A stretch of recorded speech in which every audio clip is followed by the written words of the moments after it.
Эрхэм гишүүдээ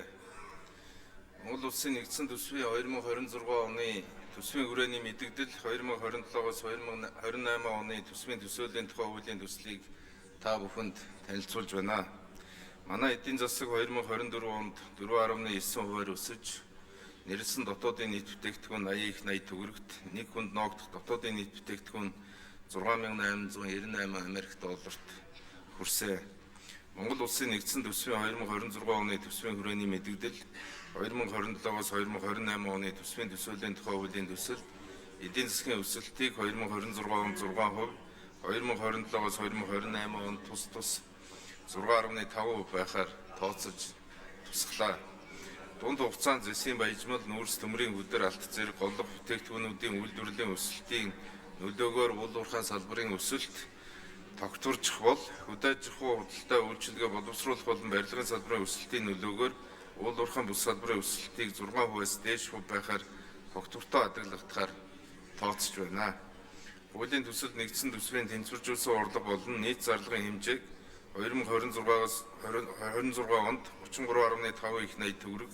2027 онд 35.6 их 80 төгрөг, 2028 онд 39.1 их 80 төгрөг байхаар тусглаа. Тодорхойлбол нэгдсэн он төсвийн тэнцвэржүүлсэн орлого болон нийт зарлагыг 2026 онд дотоодын нийт бүтээгдэхүүний 31.7%, 2027 онд 30.4%, 2028 онд 29.6% болж үе шаттай буурахаар төлөвлөж байна. Төсвийн зарлалын нийт эдийн засаг дахь харьцааг энэхүү хязгаарлалснаар цаашдын эрэлтийн гаралтай инфляцийн дарамтыг бууруулах, ингэснээр зээлийн хөв буурах суурь нөхцөл бүрдэх, эдийн засаг дахь төрийн оролцоо багасах, хувийн хвшлийн оролцоо нэмэгдэх зэрэг бодит ач холбогдолтой гэдгийг энд тэмдэглэн хэлье. Хуулийн төсөлд нэгдсэн төсвийн тэнцвэржүүлсэн тэнцлийг 2026-аас 2028 онд алдагдaltaгүй байхаар нэгдсэн төсвийн суурь тэнцлийг 2026 онд дотоодын нийт бүтээгдэхүүний 3%-тай тэнцэх хэмжээний ашигтай, 2026-аас 2027 онд тус дотоодын нийт бүтээгдэхүүний 2%-тай тэнцэх хэмжээний ашигтай байхаар тооцож тусгасан болно.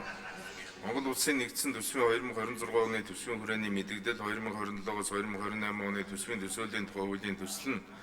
төсвийн доктортой байдлын тухай хууль заасан тусгай шаардлагуудыг нэгэн зэрэг хангасан болно. Монгол Улсын их хурлын дарга эрхэм гишүүдээ Монгол Улсын нэгдсэн төсвийн 2026 оны төсвийн хүрээний мэдэгдэл